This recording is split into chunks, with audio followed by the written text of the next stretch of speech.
Welcome to This Week in Christian History, a podcast from the Center for Christian History at Mississippi College.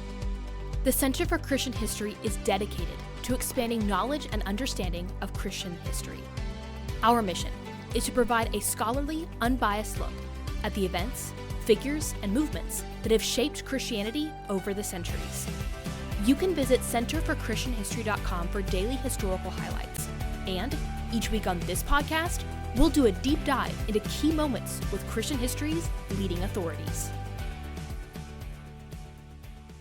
First up on our list of historical highlights for the week is the American Standard Version of the Bible. The English Revised Version of the Bible, which was printed in 1881, was the first non-denominational Bible printed since the Authorized King James Version in 1611.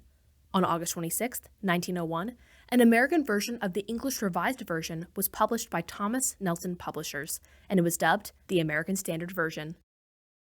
Next up on our list is Mother Teresa, who was born in Yugoslavia on August 27, 1910. She joined an Irish convent at a young age and went on to spend most of her life serving the poor in India. She established numerous homes for the sick, dying, and orphaned, and established hospices for those with terminal illnesses. Last up on our list of historical highlights for the week, and the subject of our deep dive, is the incorporation of Campus Crusade for Christ. In early 1951, Oklahoma couple Vonette and Bill Bright dedicated their lives to God's service and pledged to do whatever He called them to do. 2 years later, on August 28, 1953, Campus Crusade for Christ was incorporated. This collegiate ministry, now called Cru, continues to reach students with the gospel today. Today in our deep dive, Nick Walters, director of the Center for Christian History, talks with Barry Canada about the incorporation of Campus Crusade for Christ.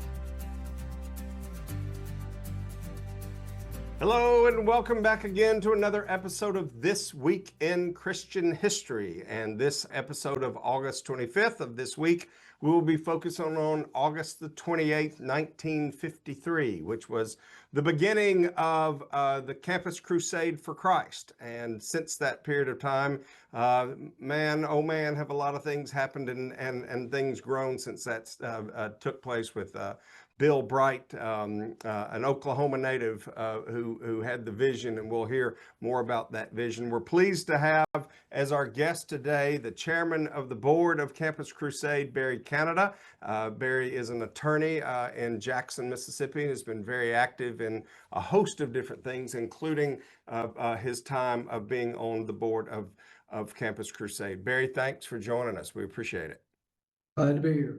Absolutely. So give us some background just first on Bill and Vonette Bright. I mean, who were they? Why did they care? What were they involved in? And what was really the motivation behind all that?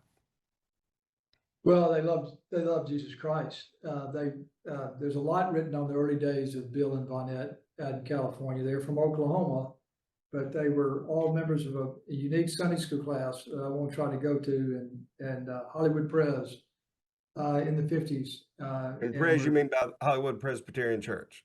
Right. Okay. And it was they were good friends and mentored by a lovely lady named Henrietta Mears, which is herself quite a story. But from that, Bill had a vision to reach the world and to do so with leaders, and he did so at a college ministry, and he started at UCLA. In the college ministry, and his vision was one of evangelism, who I think the professionals today would call the form of initiative evangelism, and he was Lord blessed he and Vonette, and the rest is history. At the time, he owned a little candy company out there called Bright Candy, is my recollection. But there's a lot of history about Bill and Vonette that is quite amazing, but quite a story of how he got started at UCLA, and then ultimately his first home for it in California, for where all that set up. It's really interesting stuff. Well, of all of the different places that somebody might, feel led to kind of start to do an evangelism program or a spreading of the gospel or any of those component pieces, anything in particular about why it was a college ministry? I mean, did he think that this was kind of a good time and a place in people's lives as they were trying to explore and learn more and kind of on their own, and instead of just packing up and going to Burma or something, right? Yeah, no, Bill and Von App were led in many ways, specifically from their vision. They thought the Lord was talking to them in many ways. So you have to stop back and say, Lord, in their view, Lord led them to the college ministry. But it also fits with his logic and what he would be saying and inviting people to join him. He was trying to change the world. And his mind is the leaders, and he would always talk about we're after leaders, and where were the leaders coming from, particularly in the 50s, college campus. So reach the leaders today on the college campus, change the world tomorrow. He invited a whole generation to come help him change the world through the college ministry, which started at UCLA, grew across US and North America, and now across the world. That was the initial primary development, and it's still what most people think of Campus Crusade across the world, which in the U.S. is also today called Cru. So was it though connected to the church at the time, or was it a campus organization? Is that kind of they changed their thought process about kind of how to logistically do that? Oh yeah, there was a lot of firsts with Bill Bright. But it was logistically, I wouldn't say in 1953, you're coming at a date, I think, when they actually filed some initial paperwork in California. Right. It is technically a California not-for-profit organization. It's faith-based not-for-profit organization, didn't intend to be the church. It is working alongside with church and has been all these years. He adopted and spent a long time with some wonderful help and theologians to develop a statement of faith, which we still live by today. It's our absolute rule of thumb on the theology base, but the mission is on evangelism, and our focus is to do that alongside the church. How about that? So now if there is a Cru, as it's known, I won't talk about that. I mean, as it's certainly more commonly known now on college campuses, it's an on-campus organization, right, for the most part.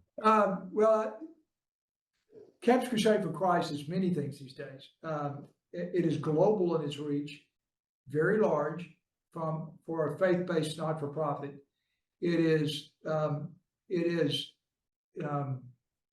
If the focus is primarily on evangelism, the DNA of Crusade was evangelism. Bill early on had a number of different things that became popular in the evangelism world. He had come up with what we call the 4 spiritual laws, which was a basis of confronting an initiative evangelism, people with the facts of what the reality of the world was from a Christian perspective, and inviting them over to meet their potential Savior. That focus is still largely campus, but it grew way beyond campus. There are literally hundreds of ministry focuses beyond just campus that are all part of Campus Crusade for Christ.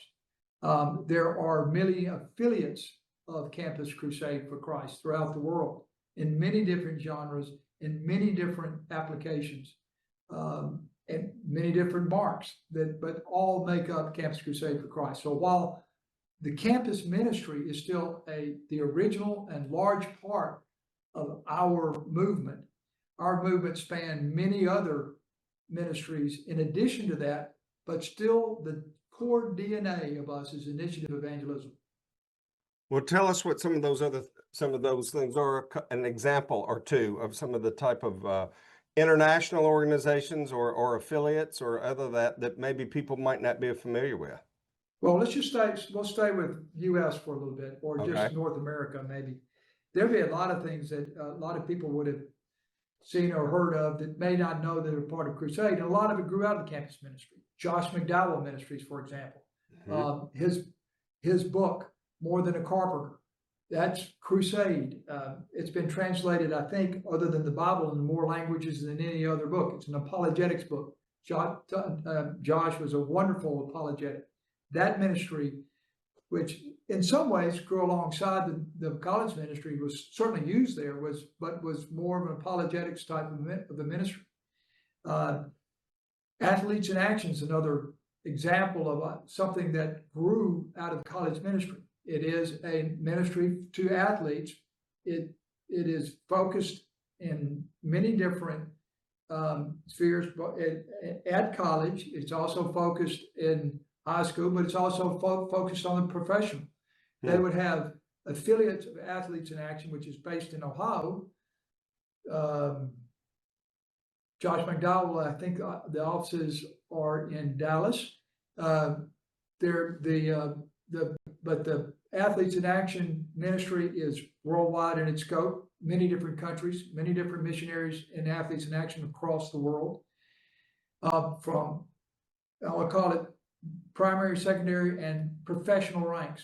From that, there's a Family Life Ministries, which you may have used to be based in Little Rock, now has been moved to our headquarters in Orlando. We, by the way, started out in California, a place called Arrowhead outside of Los Angeles, moved to Orlando many years ago. But there are other offshoots, some more famous and bigger, almost in some ways, than many parts of the world than our college ministry. The Jesus Film, for example, one of the most successful films by any calculation you can think of, translated in more languages than any film on earth. And I think technically seen, I don't know the statistics, but the people can give it, technically maybe seen by more people on earth than any other film at this point in time. Don't know, but it's fantastic numbers. But it's on the top of the list, if nothing else. Yeah, and by the way, they've got some more great stuff coming. It is a dynamic ministry. It's been translated in many different ways. It's been offshoots of it, and there's more coming. It's a fantastic ministry. Those ministries, I could go to our military ministry. We had a ministry for, frankly, ambassadors and all those types of things. We had a ministry at DC. We've had a ministry for government in many different places. We have several of those types of, I'll call it, perhaps subject matter ministries. One of my favorites is a mercy ministries. I think we're as good or better in what we do, by thinking about the dignity and physical needs and the salvation needs of some of our focus areas around the world, with something we now call Unto, that's based out of Dallas. It's a mercy ministry that I think is as good as best in class with anybody. All of those types of ministries started out of Campus Crusade for Christ that was based on campus, and it grew as our staff grew and saw different ways to minister, primarily with an issue of evangelism, but minister in different ways through family life, through the family itself.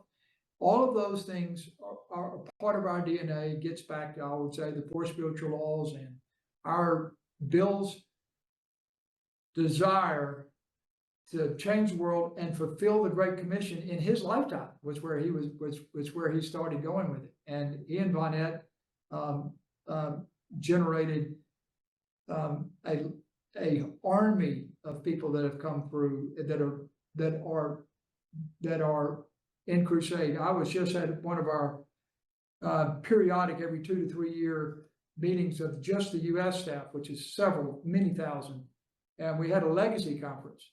It was everybody at over 60, and most of them have been there 30, 40 years, and there was close to 1,000 of those.